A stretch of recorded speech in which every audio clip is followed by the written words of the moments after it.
Eh bien bonsoir à tous les amis, supporters, supportrices du Paris Saint-Germain, supporters, supportrices du Barça, amoureux du football, supporters de notre club, bienvenue à vous les amis. On se retrouve pour la vidéo sur le tirage au sort PSG Barcelone. Voilà, c'est le tirage que je souhaitais personnellement, je vous l'avais dit hier. C'est le tirage que je souhaitais. Je voudrais aussi revenir sur la blessure de Neymar, puis un petit truc concernant le club, des choses que j'ai pas pu dire hier dans le débrief à chaud tellement que j'étais énervé, que j'ai oublié, et puis que je peux pas trop rentrer dans les détails, sinon après c'est trop long. Donc on va revenir sur ça aussi, la blessure de Neymar, d'accord.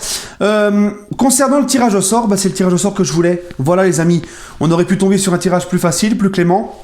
Mais ça y est, cette fois c'est là, les huitièmes de finale, tu tapes le Barça et c'est là, c'est l'heure de la revanche. Parce que comme je vous l'ai dit hier, vu l'état du Barça et voire même du PSG, pas du tout sûr que les deux allaient se qualifier en quart de finale. Donc au moins c'est clair et net, là c'est en huitième, on les affronte. On a un avantage, c'est que cette fois-ci on recevra au retour. Et comme je vous l'ai dit hier dans ma vidéo, le Barça n'est plus aussi fort.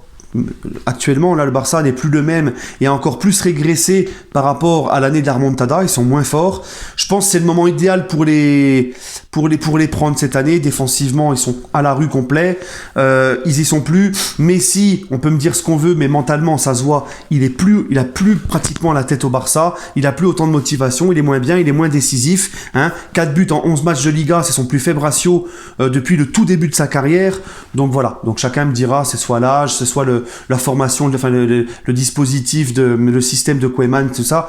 Enfin bref, moi j'estime que quand je vois le Messi cette année, on voit carrément que... De toute façon, je l'avais dit, pour les Barcelonais, c'était une erreur de le retenir contre son gré cette année. Bref, on verra bien. La vérité d'aujourd'hui n'est pas celle de demain. Mais bon, voilà. Je pense sincèrement que si on peut taper le Barça, c'est cette année. Après, voilà. Voilà, les gars. Je pense tout de même que le PSG... Pour moi, sincèrement, sans faire offense aux Barcelonais, pour moi, le PSG est favori. D'accord, à condition que le PSG se bouge le cul. À condition qu'on voit un PSG soudé et avec l'envie, comme face à Manchester. D'accord. Si c'est le PSG des matchs allés de Ligue des Champions ou encore de hier soir contre Lyon, voilà. Donc c'est pour ça qu'en fait, c'est difficile. Pour moi, c'est du 50-50. C'est deux équipes qui ne sont pas forcément... le PSG est là que par intermittence, le Barça est malade, le PSG est malade aussi par intermittence. On verra comment ça se passera en février, mais pour moi c'est du 50-50. Mais en tout cas, si le PSG joue sérieux en Ligue des Champions, croyez-moi, je suis persuadé le PSG sautera le Barça. Si le PSG est impliqué et se met sérieusement en mode Ligue des Champions, on sautera le Barça. J'en suis quasiment persuadé. Voilà. Donc... Neymar sera là, puisqu'apparemment sa blessure c'est 2 à 3 semaines. Il sera aussi là pour le trophée des champions en janvier face à l'OM. Donc finalement, plus de peur que de mal pour Neymar. En tout cas, ça va être une belle affiche. Les retours de Neymar au Camp Nou, la vengeance aussi les retrouvailles de Neymar avec le Barça au Camp Nou, parce que Neymar, faut pas oublier comment il s'est barré aussi du Barça pour venir chez nous. Donc tu vois, ça va pimenter tout ça, l'esprit de revanche, et j'espère que les joueurs du Paris Saint-Germain, quand je vous parlais que si on veut sortir le Barça, il faudra être dans le même état d'esprit que face à Manchester et pas celui d'hier, j'espère que les joueurs du PSG ont un minimum d'orgueil et se rappelleront ce qui s'est passé en 2017, au mois de mars, lors de la remontada. S'ils ont un peu d'honneur et des coronesses et une fierté, c'est le moment de prendre leur revanche, même si l'effectif du PSG a pas mal changé depuis, c'est vrai, mais bon, ça reste quand même dans l'histoire du club, cette remontada, et les joueurs qui ne l'ont pas vécu, mais qui sont venus après, c'est quand même en eux, tu vois, c'est l'histoire du club, malheureusement, c'est un côté négatif de l'histoire, mais c'est comme ça. Ton club est aussi marqué par une histoire positive, et aussi, il y a les bonnes choses dans une histoire d'un club, mais aussi les catastrophes. C'est comme ça. Bref, écoutez, on verra. Rendez-vous le 16 février et le 10 mars pour le match retour. Voilà les gars. En tout cas, comme je vous l'ai dit, pour moi, c'est la meilleure des saisons. C'est à ce moment-là, c'est le meilleur. Le Barça, pour moi, c'est l'idéal. C'est là où ils sont le plus prenables. Voilà. Bref, les amis, j'aimerais revenir sur la blessure de Neymar. Alors, je vais essayer de bien me faire comprendre. Avant que les abrutis sur Twitter s'amusent à relayer mes vidéos, à couper ce qu'ils veulent les arranger, à mettre qu'un bout de vidéo de ce qu'ils veulent les arranger. Donc, et comprenez bien ce que je vais vous dire, parce qu'il y en a peut-être l'impression qu'il faut te répéter. Donc, vous savez, moi, vous le savez très bien, je suis un amoureux du PSG depuis 94. Moi, c'est le club avant les joueurs. Je suis ni la groupie de Neymar, ni la groupie de Mbappé, ni la groupie de qui que ce soit dans ce club. Quand Neymar fait de la merde, je le dis, hein, comme là, je vais le dire. Et quand Neymar fait les choses bien, comme contre Manchester, comme contre Başakşehir, comme l'année dernière, où je l'ai souvent loué dans son état d'esprit, où il jouait plus simple, où il était impliqué, eh ben, je le dis aussi. Neymar, il a beau avoir le talent qu'il veut, ça a beau être une star. Oui, on a de la chance de l'avoir au PSG, de la chance de l'avoir en Ligue 1 parce que c'est le 3e meilleur joueur du monde. Encore quand il décide d'être sérieux, pas quand il pourrit des matchs avec ses règlements de compte, mais ça on va y revenir. Mais ça n'excuse pas tout. C'est pas parce que c'est Neymar qu'on ne doit pas le critiquer sur des choses où il est critiquable. Donc moi je vais revenir sur hier. D'accord ? Ce qui lui est arrivé, bon, comme je vous l'ai dit, comme on dit, Alhamdulillah, il lui est rien arrivé. Il a juste une blessure de 2-3 semaines, c'est beaucoup moins grave qu'on pensait. Hein, c'est vrai que hier, moi, quand je l'ai vu pleurer et tout, j'ai vu la cheville, je l'ai vu pleurer, je me suis dit merde, ça y est, hein, on repense à ces 2 grosses blessures. Non, ça n'a rien à voir, heureusement. Voilà. On attend la confirmation parce qu'on doit encore attendre les résultats de l'IRM, savoir si ces ligaments sont touchés ou pas. Mais Neymar, les gars, soyons sérieux 2 minutes. Thiago Mendes, ce qu'il a fait, c'est une boucherie. Thiago Mendes n'a pas à lui faire ça. Thiago Mendes a été expulsé, a mérité largement son rouge. Quand j'entends Olas qui dit que ça méritait pas rouge, lui il mérite une claque dans sa gueule, d'accord ? Parce que non, il mérite largement rouge Thiago Mendes. Il a été expulsé et j'espère qu'il y aura une sanction exemplaire sur Mendes. D'accord. Mais je ne veux pas qu'on tombe que sur Mendes.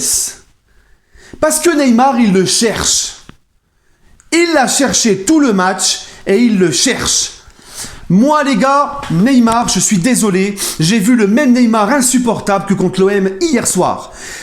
Autant contre Manchester, il a été exceptionnel, il a lâché son ballon au bon moment, il en a pas trop fait. Contre Başakşehir, c'était pareil, hein. Contre Başakşehir, il te met un triplé, mais tu le vois, il joue simple. Il fait juste le dribble pour se débarrasser du marquage, créer une brèche, hop, il frappe, il passe. C'est pas, je fais un dribble, je dribble un joueur, 2 joueurs, je m'arrête, j'attends le 3e pour lui mettre un petit pont, tout ça. Non, ça, ce Neymar-là, moi je vous l'ai dit, il m'intéresse pas. Et hier, c'est ce Neymar-là que j'ai vu. Dès qu'il s'est embrouillé avec Dubois, il a plus pensé à régler ses comptes avec Dubois, à l'humilier avec des dribbles, tout ça, à leur montrer aux Lyonnais, regardez, moi je vais vous humilier. Il a plus pensé à faire ça qu'à jouer et à penser collectif et à penser aux résultats. Quand t'es mené 1-0 dans un match aussi important, une affiche de Ligue 1, face à un concurrent direct comme Lyon, tu ne fais pas des choses comme ça. Tu veux régler tes comptes avec Dubois, tu veux lui rendre la monnaie de sa pièce, l'humilier balle au pied avec les dribbles, tu fais ça quand t'as le match en main et quand tu mènes au score, pas quand il faut revenir au score. Moi, le Neymar que j'ai vu hier soir, c'était le Neymar dégueulasse qui m'énerve. Et j'en ai rien à faire du FC Neymar qui le défendent coûte que coûte et qui le caresse toujours dans le sens du poil.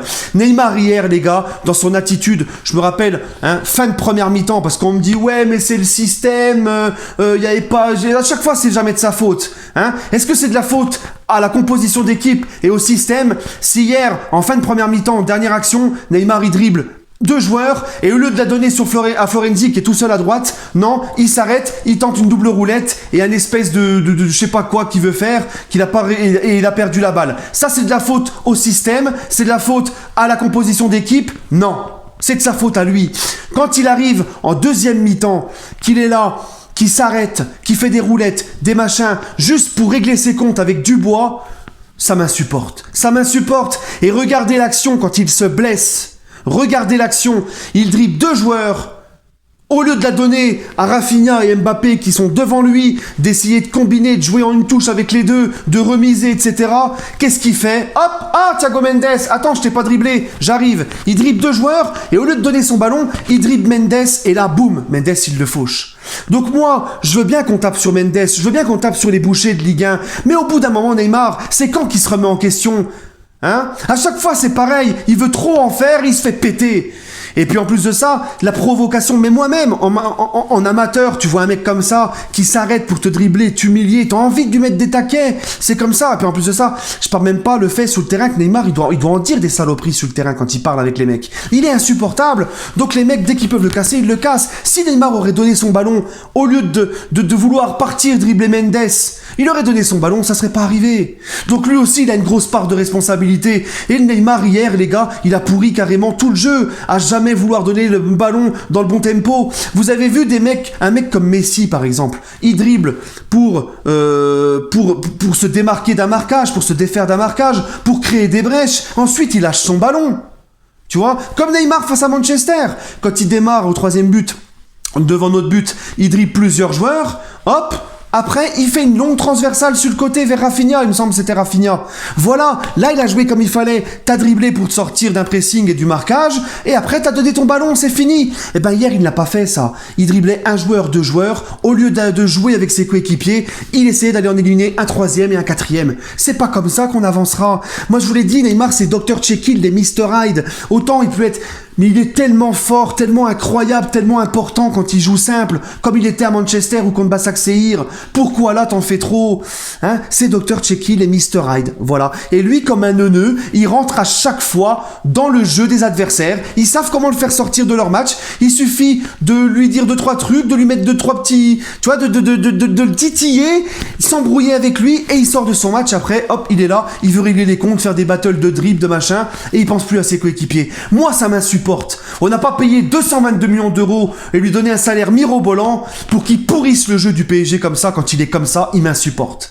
Parce que quand il est comme ça, il apporte rien. Neymar d'hier, il vous a fait régaler, vous? Non, pas moi. Moi, il m'a dégoûté tout le match.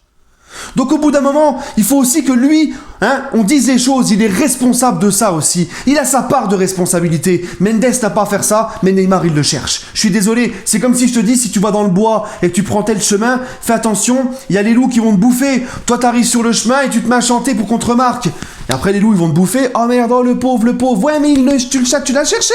Et ben lui, c'est pareil. Il tend le bâton pour se faire battre. On me dit des trucs, c'est son jeu, c'est son jeu. Mais on a le droit de pas aimer ça. C'est son jeu, non. Contre Başakşehir, contre Manchester, il a joué simple. Il nous a régalé. Il a joué beaucoup plus simple. Non, c'est pas ça son jeu. C'est pas ça son jeu. Son jeu, c'est de jouer simple, d'être bien, comme il était à Manchester. C'est comme ça qu'il est décisif.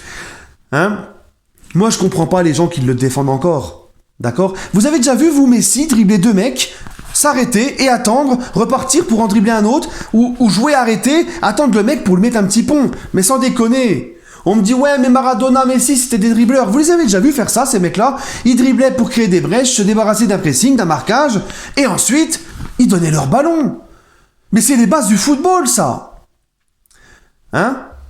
Et moi, ça me fait chier. 222 millions d'euros sur lui, avec le salaire qu'il a, le potentiel qu'il a, il pourrait nous emmener super loin, ce mec. Mais quand il est comme ça, il te fout le seum. Et il t'apporte rien. Et les gens, ils sont encore là sur Twitter. Ah, mais t'es qu'un con, tu le critiques. Ah, le pauvre Neymar, le roi Neymar, the king Neymar. Wow. Mais si vous kiffez voir Neymar comme hier, bah franchement, bravo. C'est pas du football. Allumez la console et faites des dribbles, les gars. Parce que moi j'en ai ras-le-bol de voir ça, parce que j'ai l'impression qu'il nous pisse dessus, j'ai l'impression qu'il veut régler ses propres comptes avant de faire passer l'intérêt du club. Et moi ça me gonfle. Enfin bref, je vais pas m'éterniser, ça fait longtemps que là je suis en train de parler de ça. Dernier point, vous avez vu Dortmund? Est-ce que vous avez vu Dortmund? Dortmund, le Paris Saint-Germain, les gars. Ça y est, je suis énervé. Vous avez vu Dortmund, le Paris Saint-Germain? Au niveau des ambitions, des objectifs, tout ça, on est quand même même au niveau favori pour remporter la Ligue des Champions. On est quand même un cran au-dessus de Dortmund. Mais ils ont plus d'exigences que nous. Dortmund s'est qualifié en 8e de finale de la Ligue des Champions, tout comme nous. Ils seront là en février, ils joueront les 8e de Ligue des Champions. Ils ont enchaîné quelques mauvais résultats en Bundesliga. Monsieur Favre, merci et au revoir. Et nous, on gagne même plus nos gros matchs en Ligue 1. C'est pour ça le Barça, attention les gars. Parce qu'on est même plus capable de battre les gros matchs en Ligue 1, les grosses équipes. Marseille, défaite. Monaco, défaite. Lyon, défaite. On gagne même plus nos gros matchs en Ligue 1. C'est même pas tu les gagnes pas, c'est tu les perds. Parce que tu peux ne pas les gagner, mais faire au moins le nul. Non, tu les perds. Lyon, ça faisait 13 ans qu'ils n'avaient pas gagné au Parc. 13 ans les gars. Marseille, ça faisait 8 ans qu'ils nous avaient pu soulever. Cette année, Marseille nous soulève, Lyon gagne au Parc. C'est déjà notre 4e défaite de la saison en Ligue 1, d'accord? On est 3e et on gagne plus on perd contre les grosses équipes concurrents directs. Et l'autre, il est encore là. Il est encore sur notre banc. Dortmund a plus d'exigences que nous. Nous n'avons pas l'exigence des grands clubs au Paris Saint-Germain. Nous ne l'avons pas. pensez ce que vous voulez. Insultez-moi. Tout à l'heure, il y a encore un connard qui est venu m'insulter sur Instagram en privé parce que je critiquais le PSG. C'est quoi ces gens-là? Moi, j'aime le club. Je veux que le club réussisse. Bien sûr qu'on est obligé de critiquer. Être supporter, c'est pas être des bini oui-oui qui remuent la queue quand ils voient les joueurs. Quand ils font de la merde, il faut le dire. Hein? Vous avez pas connu, vous, l'époque des ultras qui venaient soulever les joueurs au camp des loges quand ils manquaient de respect à l'écusson, quand ils mouillaient pas le maillot? Des Qatarix, voilà, c'est des Qatarix, c'est des mecs qui ne supportaient pas le PSG. Avant le Qatar, ils supportaient d'autres clubs, et quand le Qatar est arrivé, hein, ça y est, vous êtes plus des supporters de joueurs que du club. Voilà, moi ça me rend dingue, ces gens-là. Enfin bref, allez, prenez soin de vous, et allez Paris.